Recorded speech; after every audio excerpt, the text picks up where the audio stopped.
Now coming to the main part of our talk, that is pharmacological approach to the glycemic treatment. How to treat a diabetic patient, what is the recent guideline here, not only the recent one, I'll compare everything from 20, 21, 22, 23, 24, 25, everything I'll tell you.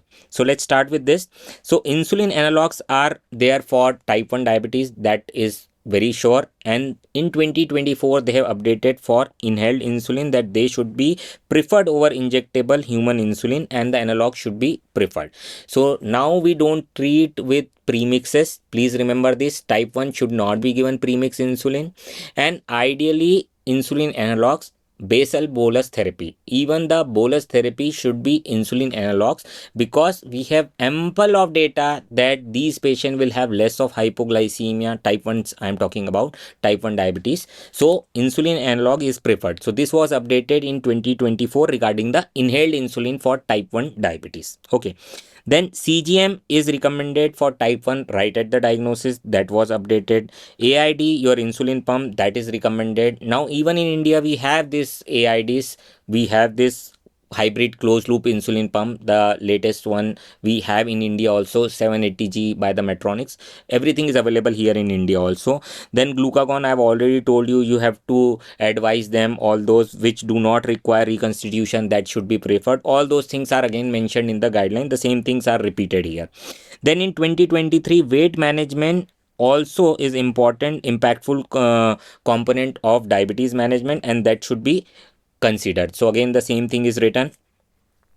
Then in 2025 they have updated this, in adults with type 2 diabetes or with high risk of atherosclerotic cardiovascular disease, the treatment plan should include those drugs like your GLP-1, your SGLT2 inhibitor, and this is because this helps for cardiovascular risk reduction, and this should be given irrespective of HbA1c. So this was there earlier also in the guideline, this was there in the text, but now this is a recommendation 9.1. as a recommendation also they have mentioned it. So irrespective of HbA1c, if your patient falls in that high risk group, you have to prescribe either an SGLT2 inhibitor or a GLP-1 with a proven CVD benefit. Okay, so we'll come to that when I'm talking about the algorithm.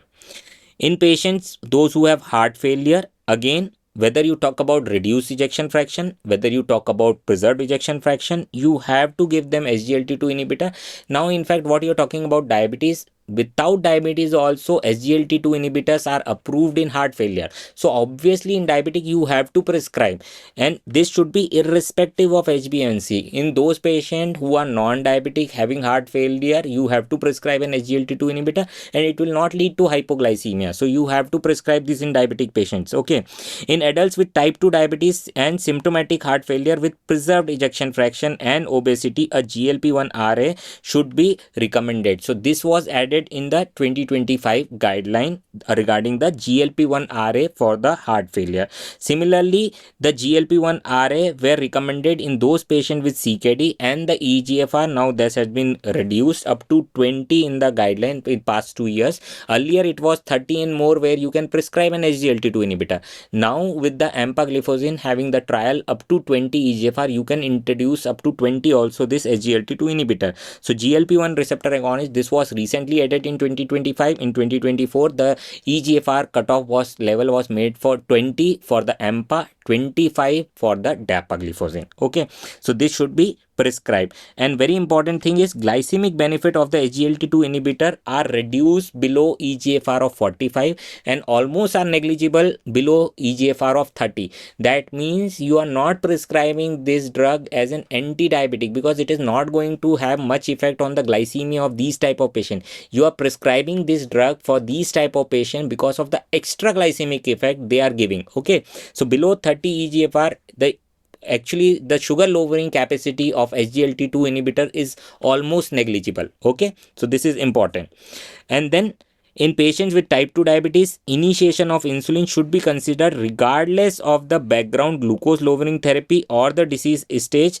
If they have catabolism, if the ongoing catabolism is there, if they have unexpected weight loss, if the HbA1c is more than 10. If the blood glucose is more than 300, so you should be initiating insulin. So this is a common question being asked by so many doctors, that when should we initiate insulin, or when should we keep on trying drugs. Okay, so this is important thing which the guidelines mention, and this is same for 24-25. Okay, then in adults with type 2 diabetes with no evidence of insulin deficiency, GLP-1 RA or a dual agonist is preferred to insulin. Very important. The guidelines prefers these drugs over insulin. Reason being, because you have extra glycemic effect with a GLP-1 RA or a dual agonist, you have added benefit, right? So that is what you want to give to your patient. So here you would prescribe this drug before prescribing insulin, because these are also injectable drugs, right? Most of them are injectable. In adults with type 2 diabetes, glucose lowering agent may be continued upon initiation of insulin therapy unless contraindicated, not tolerated, because of the glycemic and extra glycemic metabolic benefit, weight, cardiometabolic, cardiorenal benefit, all those things you have to continue. That means, let's say a patient is uncontrolled, now you're putting him on basal bolus therapy. Should I prescribe him an SGLT2 inhibitor? Should I prescribe him a GLP-1 receptor agonist? Yes or no? Yes. Reason being, because you are not just treating diabetes, you are treating many of the comorbidities with those drugs. So SGLT2 inhibitor and GLP-1 receptor agonist, they have totally changed the era. They have totally changed the way of treating diabetes. Okay, when initiating a new glucose lowering medication, reassess the need and the dose of ongoing medication. This is very important, especially if you are giving insulin and sulfonylureas. So this is important. Now we are in the era of this GLP-1, all those. So when you initiate this drug, the patient is eating less, the patient is losing weight, the same drug may be acting more, so you have to reassess. Something like we do for insulin, whenever we initiate insulin, we usually lower the patients of whatever they are taking, we usually lower their sulfonylurea dose, will reduce their glyclazide, will reduce their glimepiride. So same way you have to do for these also. Okay, so these are important thing. And then very important is, do not prescribe DPP-4 inhibitor with a GLP or a dual agonist. Okay, so you should not be prescribing this with DPP-4. That means your vildagliptin, sitagliptin, linagliptin, all those should be taken off when you prescribe a GLP-1. We see so many prescription that these things are going together, so it's not recommended that you should be doing this. Okay, then in ADA 2025, they have defined over basalization differently. They have removed the cutoff. So monitor for the signs of over basalization. Earlier it was basal dose exceeding more than 0.5 units per kg per day. That means somebody with the 60 kgs, if you're giving more than 30 units of basal insulin, you are over basalizing that. But in practice, we were giving much more than this, and the recent guideline have dropped this cutoff. Now they don't recommend it as a cutoff of 0.5. What they write is bedtime to morning sugar, then postprandial to preprandial glucose differential, occurrence of hypoglycemia and high glycemic variability is how you define over basalization in the patients who are taking insulin. Okay, and when over basalization is suspected, reevaluation should be done, and accordingly you have to adjust the insulin therapy. Now in 2025, a special circumstance and population, this recommendation were added that were not in 2024. Use of compounded product that are not approved by FDA is not recommended. So this is very important, especially pertaining to our part of the world. Reason being, many of the patients are trying irrelevant things before trying the approved drugs. So this was included in the guideline. If glucose lowering medication is unavailable, it is recommended to switch a different FDA approved drug. Okay, and when the availability is sorted, when resolution of the unavailability is done, then you should reassess whether to continue the same drug or again switch back to the original FDA approved drug which was unavailable. So these guidelines were updated in 2025. Then diabetes with childbearing potential should be counseled for contraception, and accordingly you should see that whether your drug affects the OCP or not. So all those things were included. Then person-centric shared decision making should be done in this childbearing age for the pre-conceptional planning, and then you should also decide for the discontinuation for non-insulin glucose lowering medication before conception. So this guideline was updated in 2025. 5. Educate for diabetes who are at risk for developing diabetic ketoacidosis or who are following the ketogenic diet, especially if they are treated with SGLT2 inhibitor. And then you provide them with assessment and provide them glucometers, ketone meters. All those things are updated in 2025. Now let's talk about algorithm. I would say this is the most important part of our lecture today, because ultimately you are treating diabetes. So how to treat, what the algorithm says, and we'll be discussing in great detail about all the algorithm right from 2020. So let's first discuss ADA 2020 guidelines. Okay, so this is algorithm from 2020. So if you see here, the first line therapy is metformin. What they have written is you should be initiating with metformin. Well, firstly, obviously, is the diagnosis of diabetes, and what we are dealing here is type 2 diabetes. Okay, so type 2 diabetes treatment is with metformin and lifestyle measures. Okay, so that's the basic of your diabetes management. After that, you have to see whether the patient have established ASCVD, CKD, heart failure or not, and accordingly you will decide on treatment. If ASCVD predominates, you have to prescribe a GLP-1 RA or an SGLT2 inhibitor with a proven CVD benefit. That was algorithm. Heart failure or CKD, if that is predominant, you should be preferring a SGLT2 inhibitor. And then if you can see here, it was with reduced ejection fraction. That means ejection fraction less than 45%. That was there in 2020. And the UACR, if positive, or if EGFR is more than 30, then you can initiate. That was their guideline. I hope it is visible. So 30, I'm just enlarging it. So 30 or so, you can prescribe EGFR, you can prescribe an SGLT2 inhibitor. That was the guideline. And then if A1C is still not controlled, then depending on whether you want a patient with higher risk of hypoglycemia, then you can prescribe a DPP4, GLP1, SGLT2, thiazolidine after your metformin. That was the guideline. If ACVD, CKD in heart failure do not predominate in these type of patient. And then if weight is a major concern, then you can prescribe with an SGLT2 or GLP1 RA. And if cost is a major issue, sulfonylurea and pioglitazone or thiazolidine, that was there in ADA 2020. Okay, then ADA 2021 guideline, these are slightly different here. If you see, again metformin was the first line treatment, lifestyle modification was the first line, then ACVD assessment, all those things were same. But heart failure was again given in another important column was there.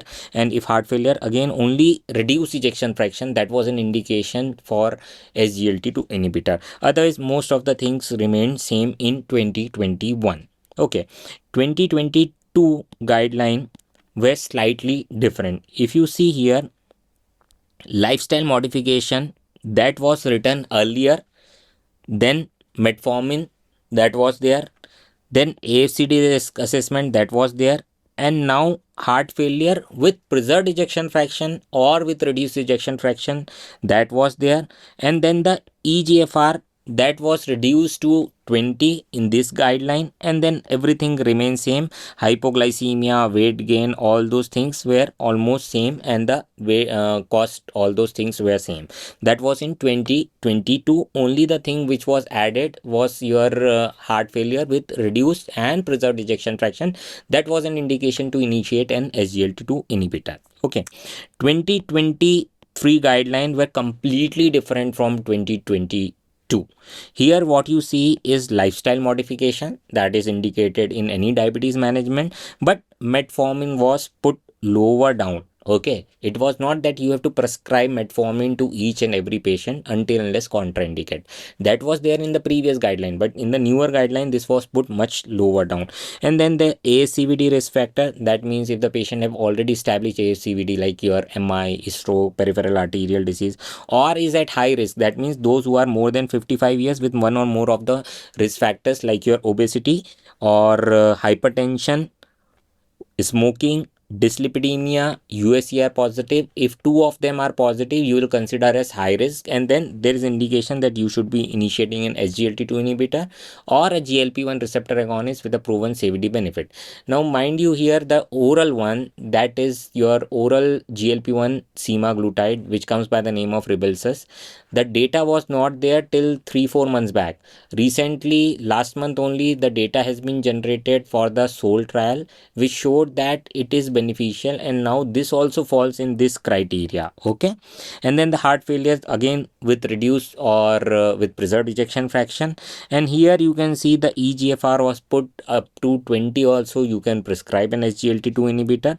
All those things were updated, and what was updated in 2023 is that efficacy for glycemia and efficacy for weight management. You can see here efficacy for glycemic management very high for dulaglutide, semaglutide, insulin obviously, and same way for weight management, again very high for semaglutide, tirzepatide, and high for dulaglutide, liraglutide. And very important thing is that metformin is considered as weight neutral in this guideline 2023 and was put lower down. 2024 the guidelines were almost same to 2023, and now in ADA 2025 again the algorithm is slightly modified.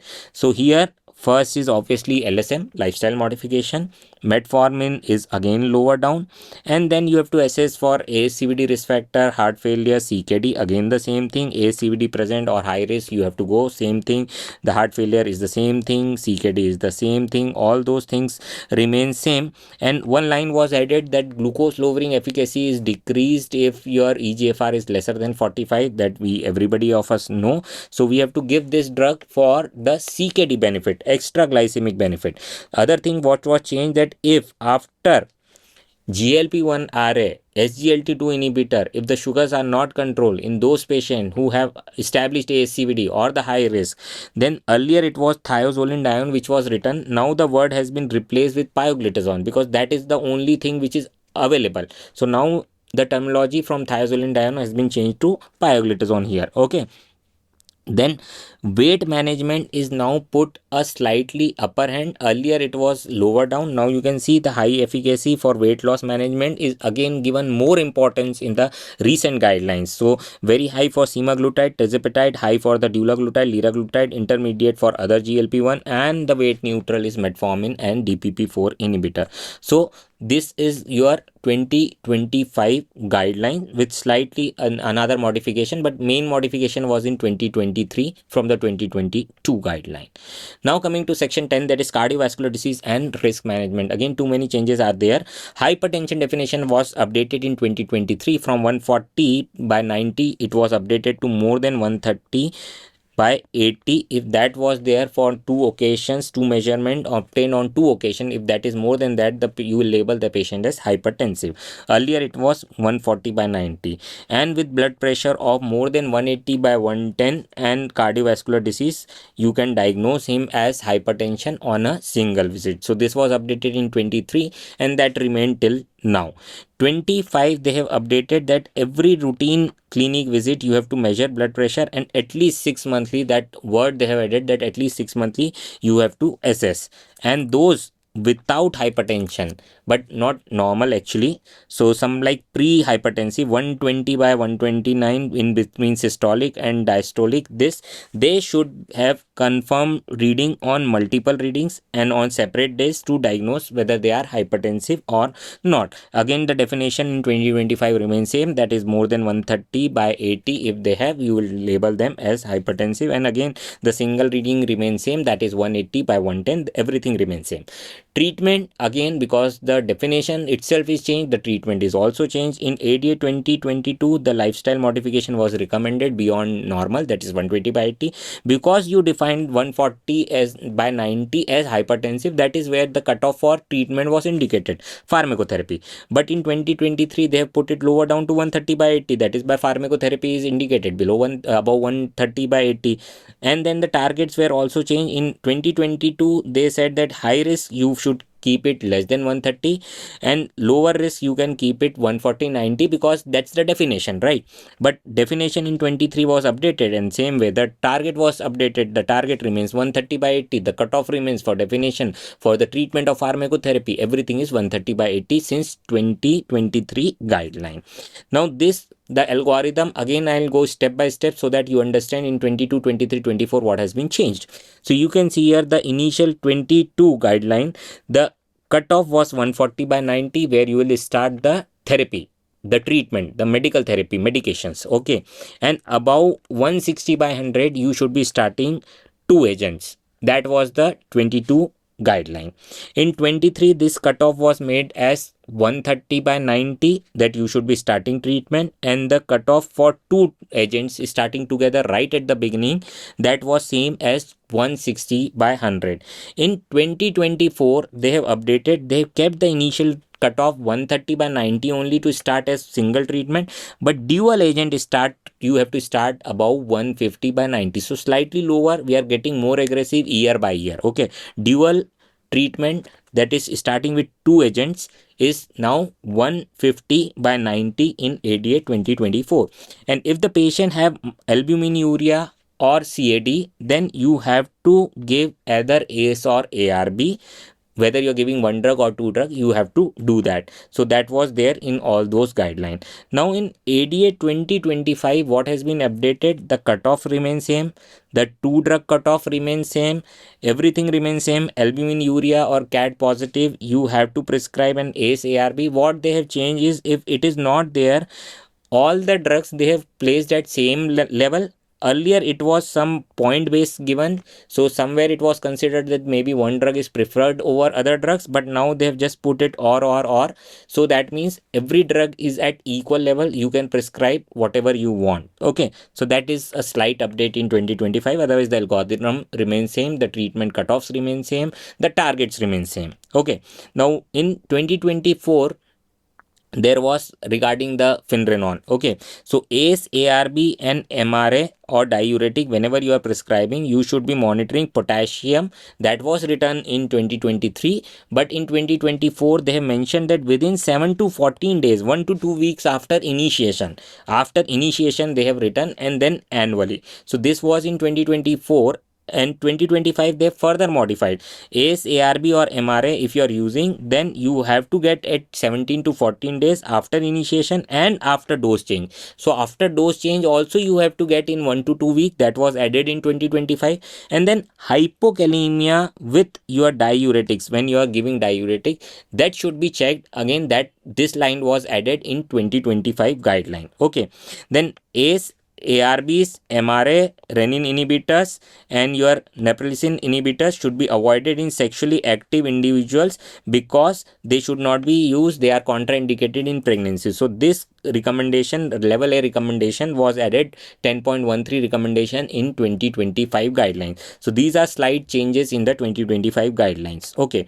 Then a big change that was there in 2025 ADA. Earlier it was written statin therapy is contraindicated in pregnancy. This we have been listening since ages, okay? But ADA 2025, what it mentions, you can just see here, in most circumstances, lipid lowering agents should be stopped prior to conception and avoided in sexually active individuals of the childbearing potential who are not using reliable contraception. But in some circumstances, especially with familial hypercholesterolemia or prior ACVD, statin therapy may be continued when the benefit outweighs risk. So those patients with familial hypercholesterolemia and those with ACVD event, you can continue therapy with statin. That is the newer addition to the 2025 guideline. Now this has been updated in 2024 guideline. In patients who are intolerant to statin, bempedoic acid is recommended to reduce the cardiovascular event as an alternate therapy to statin. Now this chart was there, this was updated in 2025, and this is for the primary prevention, okay, not for the secondary prevention. In secondary prevention the guidelines are totally different. Primary prevention, well, already established ASCVD is not there, okay? So in those patients if the age is between 20 to 40, you may consider, if additional ASCVD risk factors are there, then you should consider statin. 40 to 75, you have to use moderate dose intensity statin therapy in those with ASCVD risk factor, and you have to use a high intensity statin therapy in those who have multiple risk factor, and you have to target LDL as less than 70. Okay, so less than 70 is what is recommended. This is not for established ASCVD. In them, the target is even lower. This is for primary prevention. Okay, and if you are not able to achieve with the maximum tolerated dose of statin, then ezetimibe or PCSK9 inhibitor are indicated in these type of patients. So you have to keep their LDL less than 70. LDL is the major target what you are doing for these type of patient, diabetic patient. Okay, and if the patient is intolerant, you can use bempedoic acid. And in 75 and above age, you can use statin. You have to continue if the patient is already on statin, and you may consider initiating therapy if the risks are more, then you can initiate this therapy as well. So this, depending on the age, there are criteria for primary prevention for the lipid management. Then this also was updated in the 2025. This is for the secondary prevention. That means those patients who already have established ASCVD. Okay, what we dealt was primary prevention.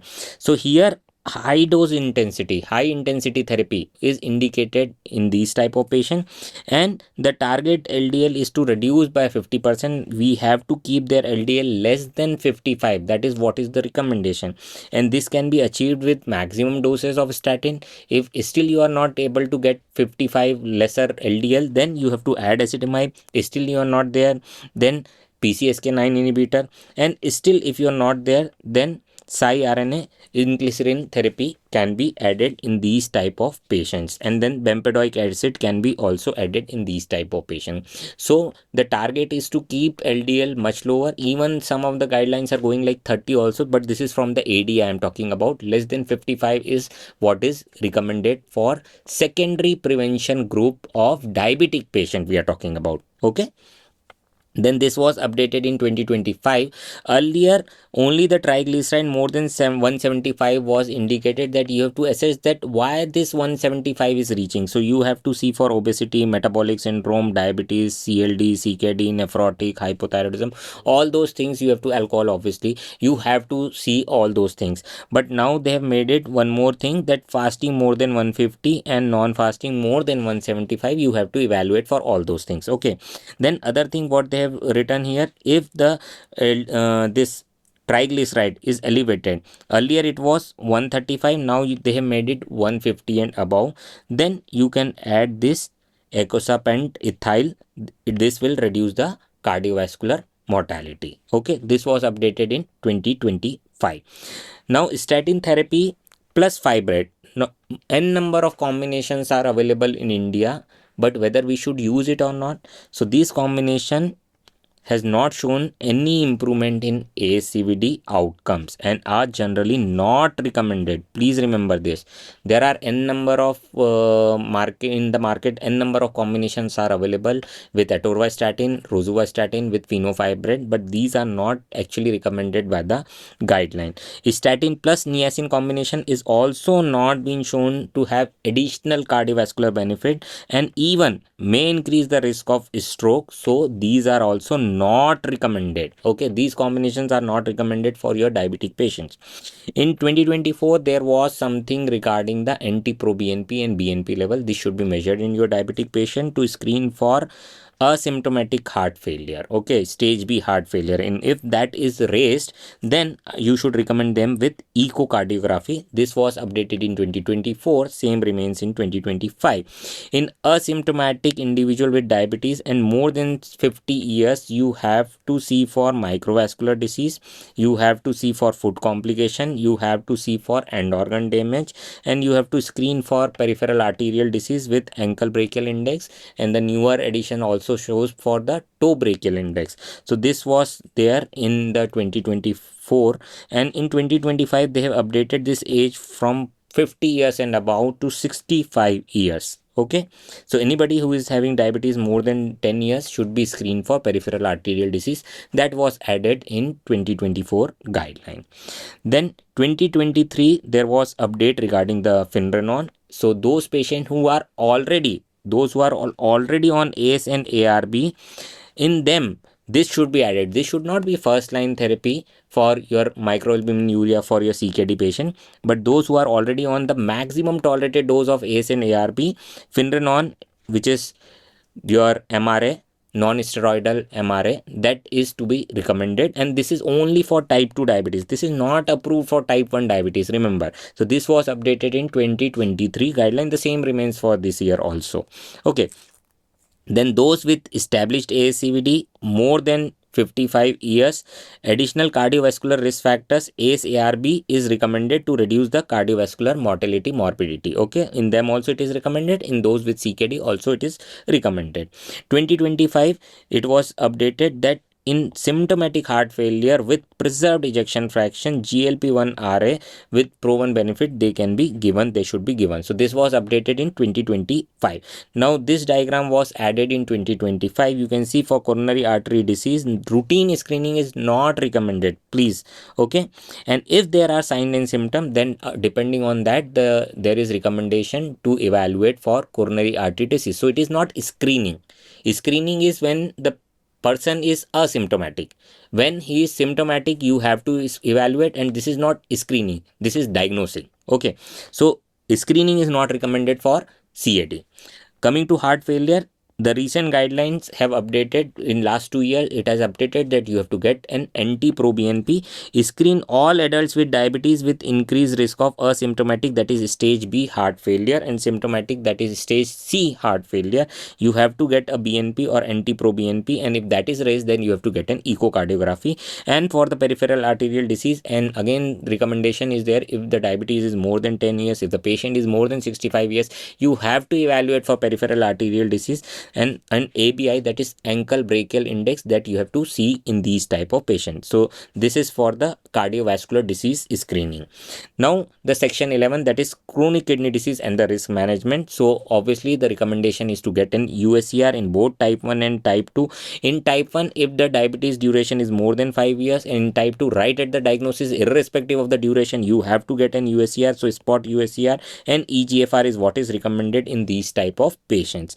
And this was updated in 2024, the heat map, where there is grading depending on the EGFR, and A1, A2, A3 depending on the albumin criteria. And similarly, you have to combine these two, like something, let's say the patient has an EGFR of say 63, so he will fall in G2. With say he has albuminuria of say 80, so he'll fall in A2. So G2, A2 is the stage of that patient. What was updated in 2024 are this small number shows that how many times you have to evaluate in a year these type of patient. So the higher grade would require a more intensive approach, and that is what was recommended. So everybody of us would know this heat map. This is from the KDIGO guideline. Okay, then 2025 they have updated non-pregnant with diabetes with hypertension, ACE ARB is recommended with albuminuria, and is strongly recommended if they have albuminuria of more than 300, something called as macro sometime proteinuria. So more than 300 A3 stage, it's strongly recommended. And EGFR of less than 60, it is recommended to the maximum tolerated dose to prevent the CKD and to prevent the cardiovascular mortality. Somebody having urine microalbumin positive is considered as a high risk for ASCVD as well. We have much data for that. So this was updated in 2025. Okay, then in 2023 they have updated for the SGLT2 inhibitor regarding the DKD or the CKD, that up to 20 you can initiate, and those who are having more than 200 of microalbuminuria, they have to be given this SGLT2 inhibitors. Okay, earlier it was 25 and 300, and in the 2023 they have updated it to more than 20 for the EGFR, more than 200 for your microalbuminuria. So the same remains for this year also. And then in 2024 they have updated regarding the non-dialysis and dialysis dependent patients. So for non-dialysis patient, the protein intake should be pointed. For those who are on dialysis, the recommendation is 1 to 1.2. Okay, for dialysis patient, you don't restrict. Reason being because they are in the state of protein energy wasting. Okay, for dialysis patient I am talking about. So this was updated in 2024. Now this is again from the KDIGO guideline. You can see here for the CKD patient, healthy diet, physical activity, smoking cessation, weight management, that remains the cornerstone. Then the BP management with the RAS, that remains there. Still it's not there, then you have to give other antihypertensive. For the diabetic management, SGLT2 inhibitor, metformin if indicated, that if not contraindicated I would say you can give. Then SGLT2 inhibitor, and then GLP-1 RA is indicated in these type of patient, and non-steroidal MRA are indicated for type 2 only, and others are for type 1, type 2 both. Okay. Reasons to consider for non-diabetic kidney disease in a person with diabetes. This is very important. This has been updated in 2025, this chart. So somebody who is having type 1 diabetes but lesser than 5 years is still developing some proteinuria, you should be evaluating that probably this patient can have something else. It's not just the part of diabetes. Okay. Active urine sediments, very well managed glycemia, still developing complication, then rapidly declining eGFR, rapidly increasing UACR, and no retinopathy but still having the component of kidney disease. Probably you are dealing with a kidney disease which is unrelated to diabetes. So you should be evaluating this patient for non-diabetic kidney disease in a diabetic patient. So these are the indicators. This was updated in 2025. Okay. ACE and ARB are not recommended as a primary prevention therapy for the CKD patient who do not have albuminuria. That means their UACR is less than 30, and those who are having normal eGFR. Okay, for them it is not recommended as a routine to give to everybody. Okay, our aim is to reduce the urine albumin by more than 30%, and this will slow the CKD progression. Intervention which lowers the albuminuria, this is almost the same. The table has been added in the recent guideline, that is I have put this here. So glucose management, blood pressure management, smoking cessation, ACE ARB, weight management, eating pattern to restrict the salt intake, protein intake, and SGLT2 inhibitor, MRA, GLP-1 RA. So the same thing is written in tabular form also in the latest ADA 2025. I have put here also. Coming to section 12, that is retinopathy, neuropathy, and your foot care. So simple thing is basic management remains the glycemic control, blood pressure goals, and the dysglycemia control, all those lipid profile control, all those remains. Okay, for the retinopathy. Type 1, you have to screen 5 years after the diagnosis. Type 2, you have to screen at the time of diagnosis, and then annually you have to screen. That's a simple thing. You have to get the fundus done. Before pregnancy, both in type 1, type 2, you have to screen, you have to get a fundus, then in first trimester and maybe every trimester, and then 1 year postpartum, you have to get a fundus because there is worsening of retinopathy with pregnancy. So that's a clear guideline that since ages, you should be knowing this. Then 2024 also says regarding the AI system, the automated fundus photograph which is given by the AI, all those things is mentioned in 2024. So programs that use retinal photography with remote reading that use the US FDA approved AI artificial intelligence algorithm to improve the access of diabetic retinopathy screening are appropriate for screening. Okay, so that has been approved only if the device is approved as an US FDA, all those algorithms. So this was updated in 2024. In 2025, they have again mentioned the name also. 3 AI platforms have been approved by the FDA. This is from the latest guideline. The AI Health, that is AI Diagnostics Screening Technology, the Eunuch, that is iArt AI, and the IDX DR.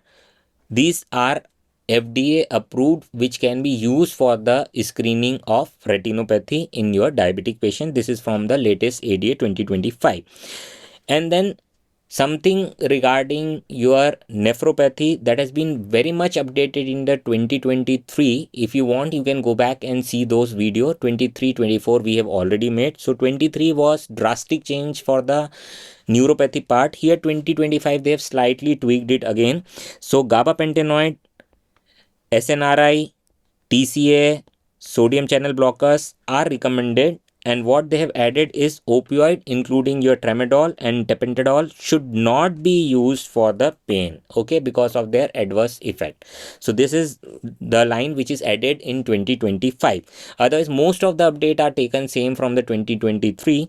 SNRI, including your duloxetine, venlafaxine, desvenlafaxine, all those are approved. TSA, mainly the data is for amitriptyline. Then your capsaicin, that is 8% patch, is FDA approved, and your lamotrigine, your lacosamide, carbamazepine, oxcarbazepine, valproic acid, all those sodium channel blockers are also approved for your nephropathy, for your neuropathy pain. Then in 2024, they have removed that carbamazepine is not approved. It was approved in 2024, and earlier it was just the oxcarbamazepine. Later on it was carbamazepine as well. Alpha lipoic acid is still not approved, and then it is not given much importance in the recent guideline also. Lidocaine 5% patch, this was is not even mentioned in the newer guidelines, so this is you can give, but again there is limited data for this. This was written in 2024 update. Lidocaine page, limited data supporting their use, not effective, okay. Then in 2025, for the evaluation of neuropathy, basic things remains the same. The monofilament test, everything is same. What they have added is Ipswich test. Okay, so Ipswich test is something where you touch and see that whether the patient is feeling or not. It's not a device thing. It's just the name of the test which is added. Other than that, everything we used to do, that is pinprick, temperature, vibration, vascular assessment, everything remains the same. So this is from your 2025 guideline. Then for the peripheral arterial disease, there are some updates in 2023 and 24. What they have added is a toe brachial pressure index that has been added. Otherwise, almost the same. You have to see for lower extremity pulse, you have to see for CRP, rubor dependency, pallor on evaluation, your venous filling time. All those things are clinical examination which we routinely do for our patients with diabetes, right? And then you have to take for history of claudication, which is very important, rest pain, fatigue, all those things you need to see. 2025, they have updated regarding the smoking. There was an recommendation added. Refer individuals who smoke, have history of lower extremity complication, their LOPS is there, and then structural abnormality is there. All those patients should be referred and they should be counseled for smoking cessation. So this was added in 2025. Now the section 13, that is older adults. So this diagram was added in the recent ADA 2025. That is the 4M approach. 4M is for the adults I am talking about. For the elderly group, that is mentation. You have to see whether they can administer their own medicine or not. You have to see whether they can use the diabetes technology or not. You have to assess for anxiety, depression, and diabetes distress. You have to see for their cognitive impairment, and then you have to see their skills, their self-caring behavior, all those things. Then for the medication, you have to see whether the already existing drug are interacting or not, because see, these patients are on polypharmacy, so that's an important thing. Then affordability is something which you should see, and organ disease you should be seeing. Polypharmacy I have already told, their already treatment burden is there. You have to see for their family support. You have to see for past history of adverse medication. You have to see for hypoglycemia unawareness, so that should be evaluated while prescribing any of the medication to this elderly group.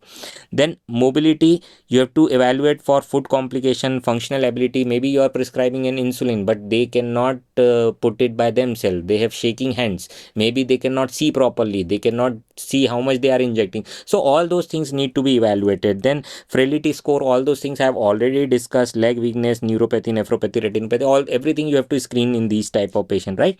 Then you have to see for goals. You have to discuss. You have to make an individualized approach. So it should be patient centric. You have to discuss with the patient, and then you should come to a conclusion. A shared decision should be made between the patient and the doctor.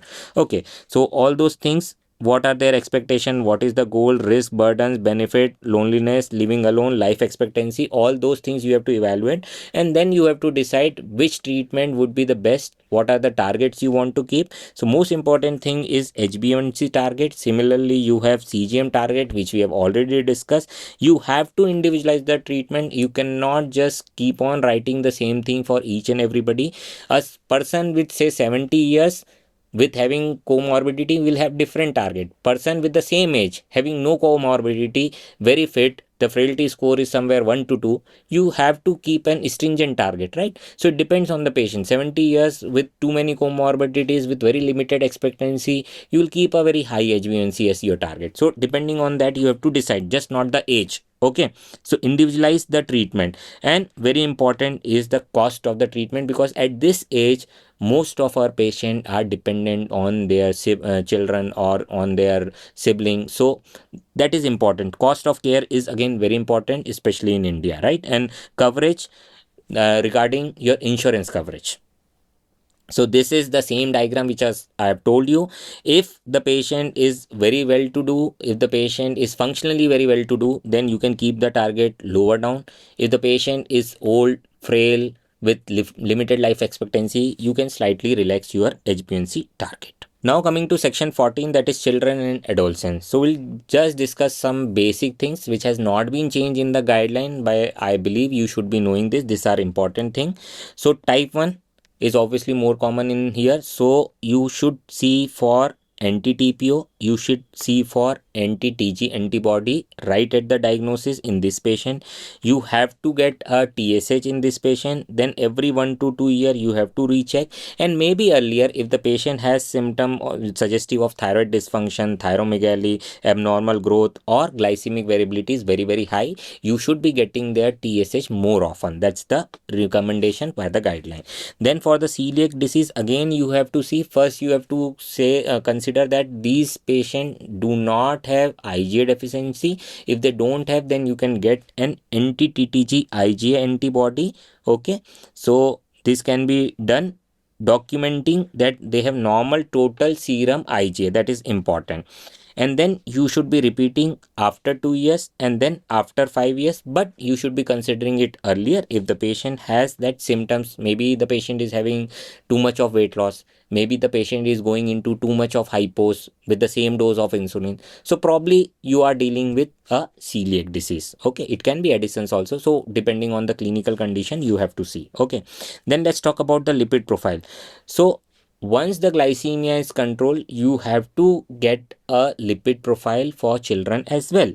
So LDL target is less than 100, and the screening age is more than 2 years, and then repeat is at 9 to 11 years for the children.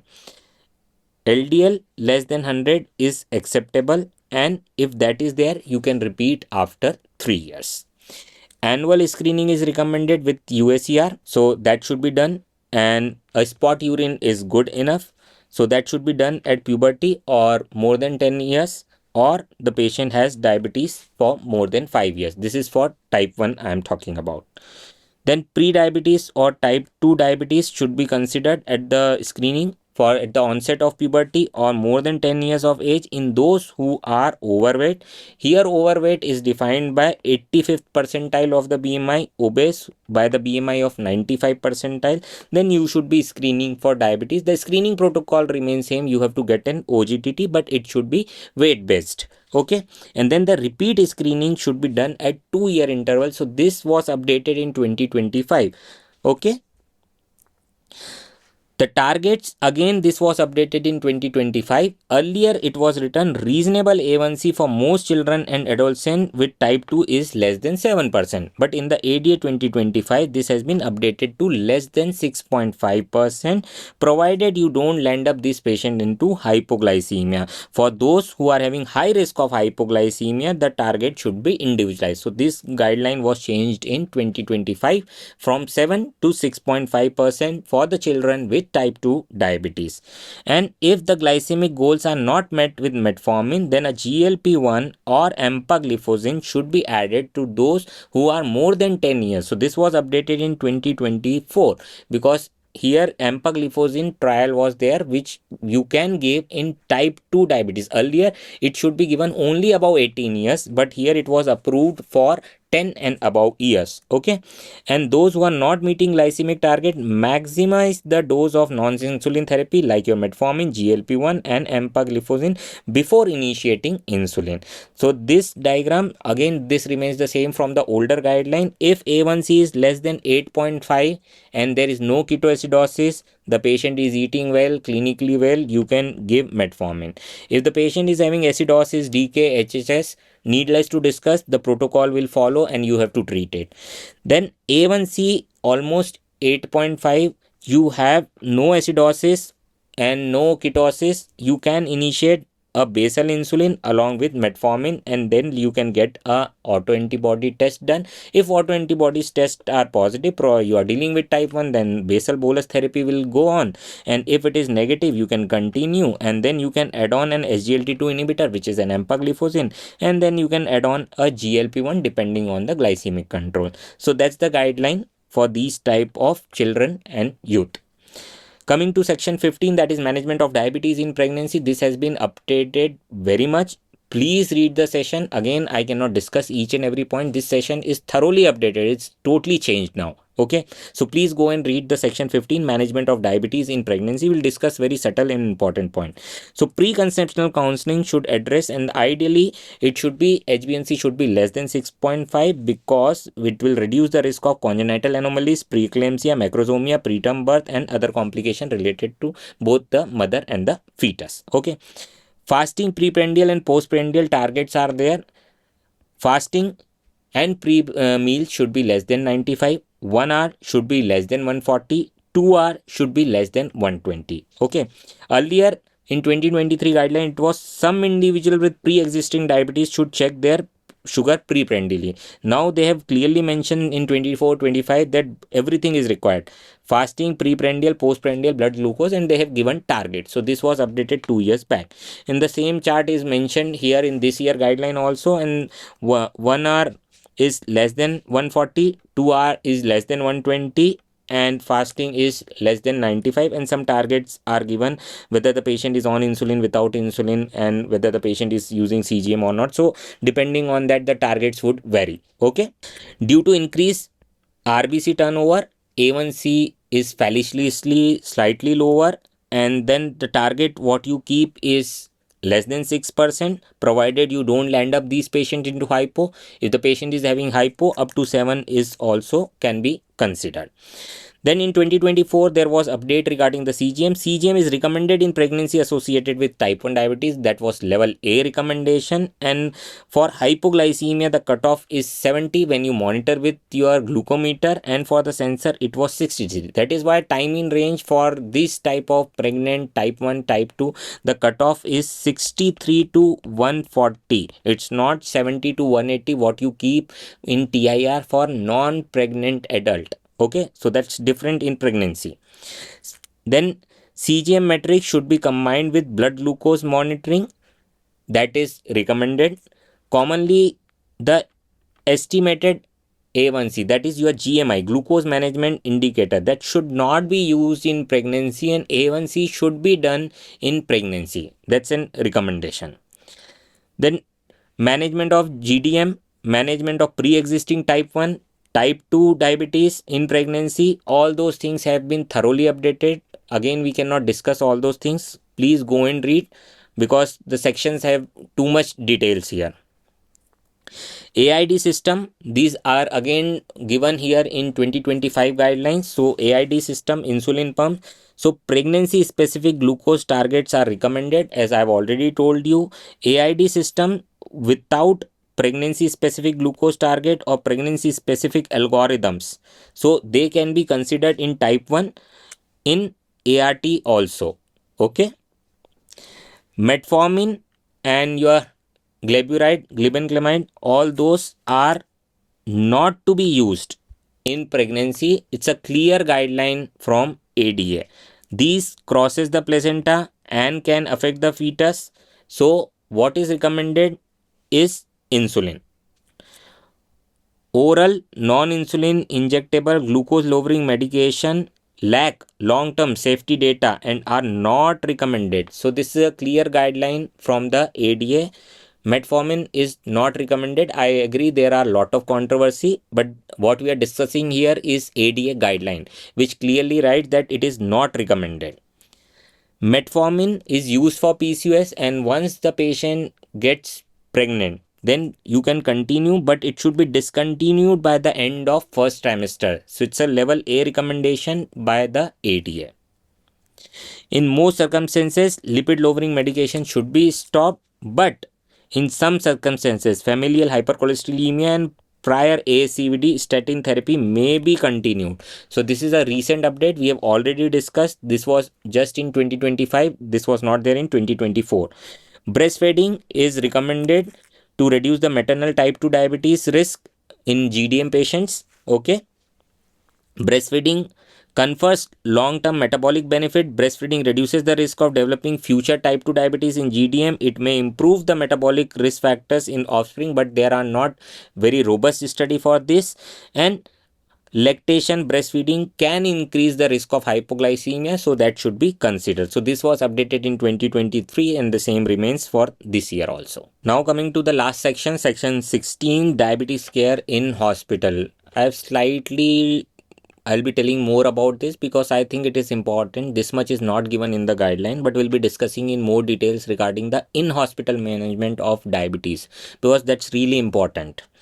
So perform A1C in all those patients who have random blood sugar more than 140 and who do not have HbA1c for prior 3 months. If it is done, then you are very sure that you are not dealing with a pre-existing diabetes. So that's the basic concept that you should be getting in anybody who has more than 140.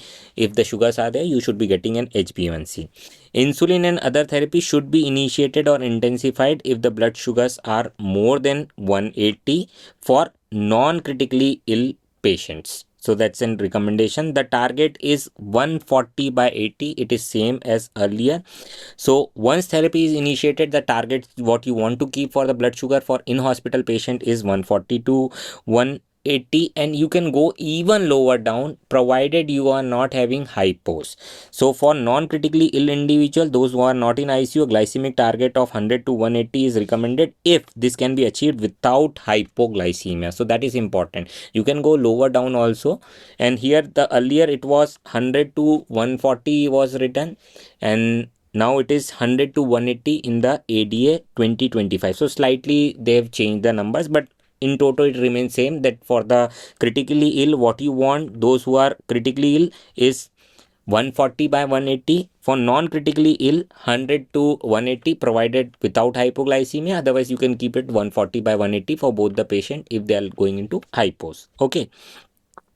Then regarding the CGM, this should be confirmed with glucometer with POC glucose measurement for insulin dosing. That is what is mentioned in 2024 guideline, but you can use CGM for in-hospital management. That was updated in 2024. Similarly, for your insulin pump, AID system along with CGM can be continued during hospitalization if clinically appropriate, with confirmatory point of care blood glucose measurement for insulin dosing decisions. Okay, so same thing is for your insulin pumps also.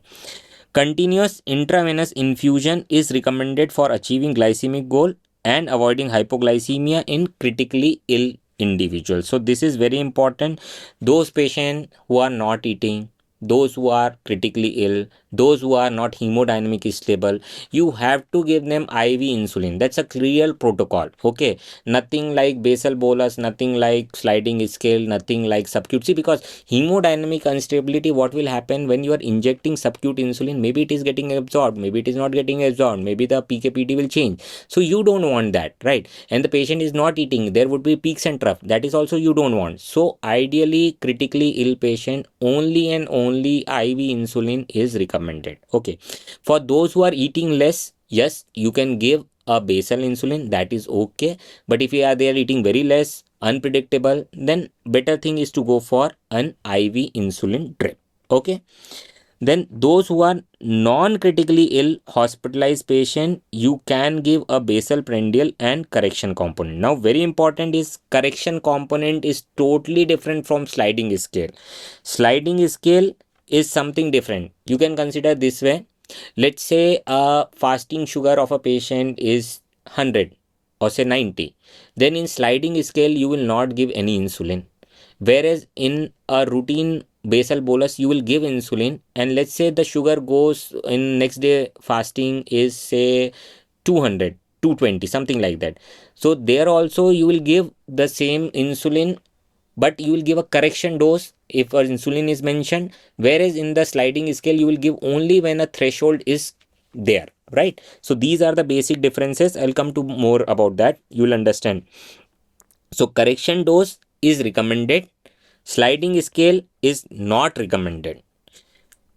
Insulin is recommended for most of the patient. For non-critically ill patients, subcute insulin can be given, whereas for critically ill patient, IV insulin is recommended.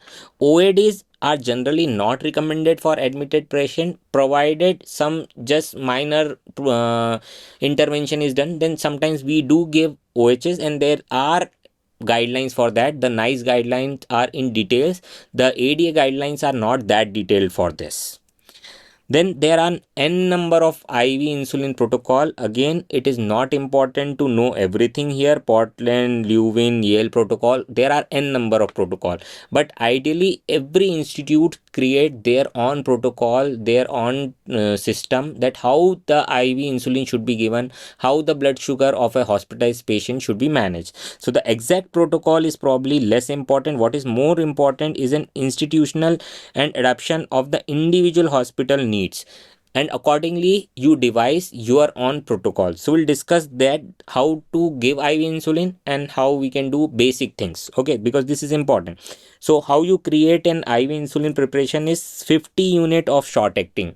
So usually what we use is a regular insulin. Do not use an NPH, do not use a basal insulin, do not use all those glargine, degludec. This that should not be used for IV insulin. What you can use is a regular insulin, and rapid acting analog can be used. But see, rapid acting analogs were modified, and that modification was done only because you gave it subcute, the rate of absorption is changed. But once you are giving IV, it's useless whether you give a rapid acting analog or you are giving a regular insulin. Both will have the same half life, both will act on the same receptor, so you are unnecessarily keep on increasing the cost. So what we do is regular insulin is in general what we use for IV, right? So 50 unit of short acting regular insulin dissolved in 50 ml. So you create a strength of 1 unit per ml, right? And then intravenous infusion pump can be used for this. And if you don't have, a dial is also there, but it's a very old method. What we use is usually an infusion pump. Our target is to keep the blood sugar, to maintain the blood sugar at 140 to 180. What is approved is regular aspart, glulicin, lispro, and faster aspart, but usually we use regular insulin.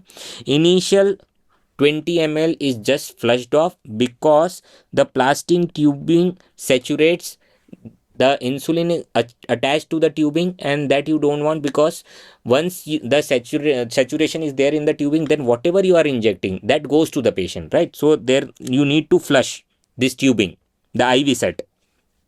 And then depending on the target, depending on how much the rate of change of blood sugar is there, you will titrate your insulin. So we will discuss that how to titrate that. Firstly, how to start. So usually if the blood sugars are more than 300, you give a priming bolus. Now this bolus itself is controversial whether to give bolus or not. Most of the hospital will give a bolus if the blood sugars are more than 300. Otherwise sometimes the bolus is not preferred. So 0 0.1 unit per kg, if blood sugars are more than 300, you give a bolus. That is what most of the hospital will do. Then the infusion rate, let's say the sugars are say 330. So 330 by 100, that is 3.3. So somewhere around 3 unit per kg you will start the insulin infusion. So initial rate of infusion is current blood sugar by 100, and then rounding it off. Then adjusting the infusion. Now let's discuss insulin infusion rate. This is the most tricky part, the toughest part, and I would say there are n number of confusion with this. So just click the picture of this, maybe it becomes easier for you. But a basic concept is, if the sugars are dropping by 30 to 50, that is pretty good. And till you reach the normal level, it's okay. Our aim is not to make the blood sugar well within normal, like within an hour. It's not like that. You don't drop the blood sugars very rapidly, otherwise then there can be a cerebral edema also. So our aim is to drop the blood sugar by 30 to 50. That is good enough. Okay. So if the sugars are higher and blood sugar are dropping by say 50, it is good enough. You don't need to change the infusion rate. That is why whenever your glucometer says that high sugars is there, that means it is beyond 600. You need a lab value, because then you will not be able to assess how much blood sugar is dropping. Okay. So that's the basic concept. And if it is dropping less than 30, then you have to increase the rate depending on where you are standing. Now let's say the blood sugars are in target range, which you have kept as 140 to 180. Still the blood sugars are dropping more than 25. You reduce the dose by 25%. If the sugars are dropping by more than 50%, you reduce the dose by 50. So 50, if more drop is there, reduce the dose by 50%. If 25 or more drop is there, you reduce the dose by 25%. So that's the basic concept. You can see here blood sugar less than 30-50, you reduce the dose by 50, and if it is dropping by more than 50, you reduce the rate by 50. Okay. And if it is changing less than 25, I would say you can continue. So less than 10, you can continue. That's the basic thing how to remember. And when you are at the lower end, still the blood sugars are dropping, you need to reduce whatever the rate would be of change of lowering, you should reduce. But if there is no sugars are increasing, then no change is required. That means it will go in 140 to 180 range by itself. Okay. And then below 110, you have to suspend insulin if the sugars are dropping, and below 70, definitely you have to suspend, and you have to act if the blood sugars are less than 70. Okay. So that's how you adjust the insulin infusion rate, but again the protocol would different from different hospitals. Okay. But this is the basic thing what we do.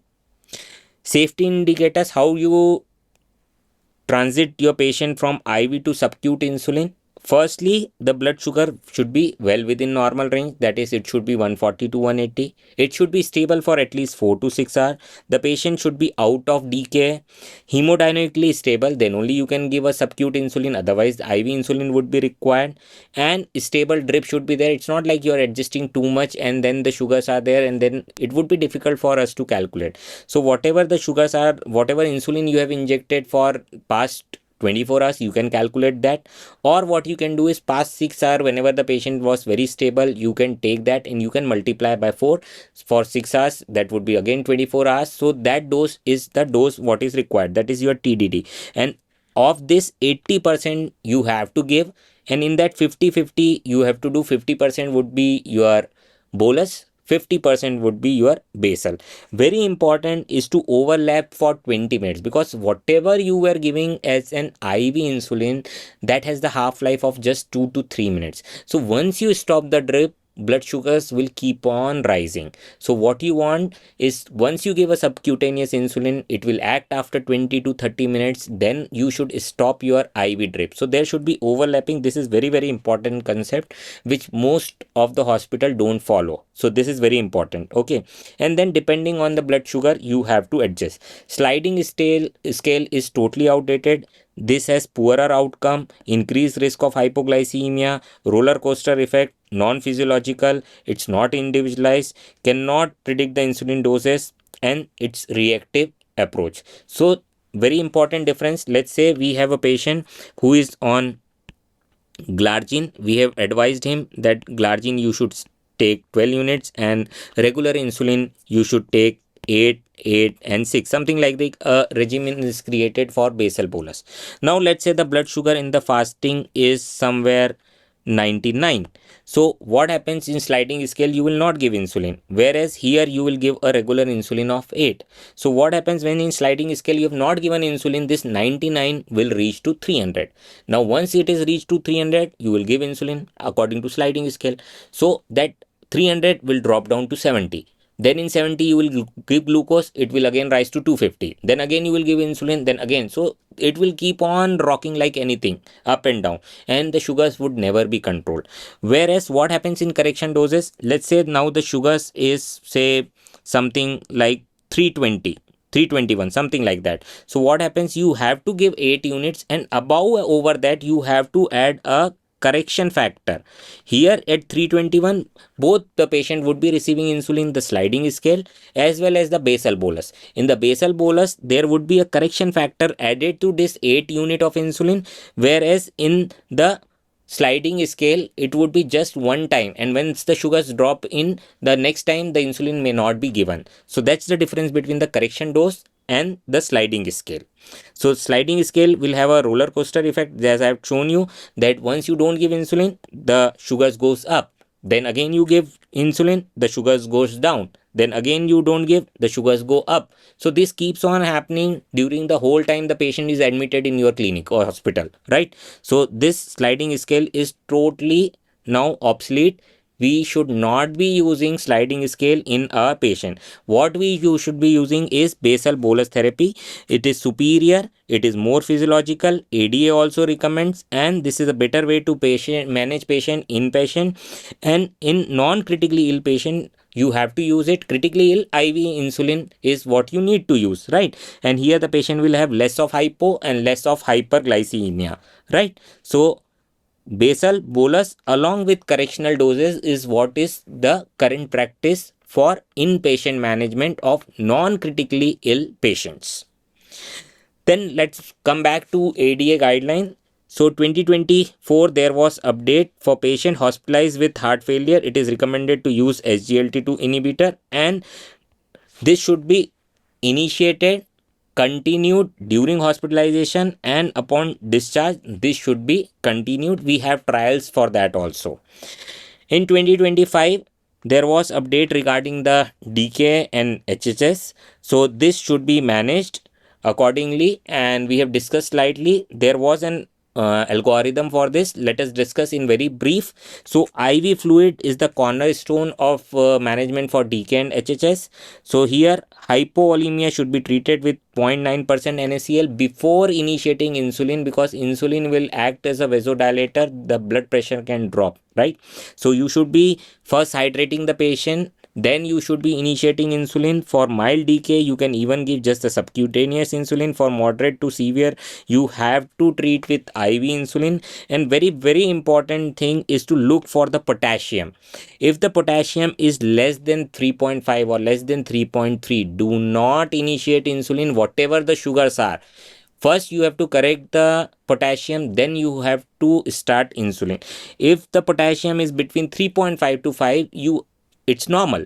Still you have to give potassium, because once you initiate insulin there can be hypokalemia, right? Because there would be shift of the potassium, we know that, right? So you have to start. And if the potassium is more than 5 right at the baseline, then you don't need a potassium infusion. You can initiate an insulin infusion. Insulin infusion is totally no if the potassium is less than 3.5. Reason being, there can be conduction defect, right? You can precipitate an arrhythmia there. So that's the recommendation. Whatever the sugars, you cannot initiate an insulin infusion. So that was for your DK and HHS management. Again, we have not gone in great details because this itself will take 1 hour or so. So with this we come to end of this session of ADA 2025. Hope you like it. I have compared most of the things. I have tried to give an in-depth view of how the guidelines have changed, what you should be looking at the patient, how we do it in practical aspect. Everything I have tried to cover in great detail. Hope you like the session. Thank you.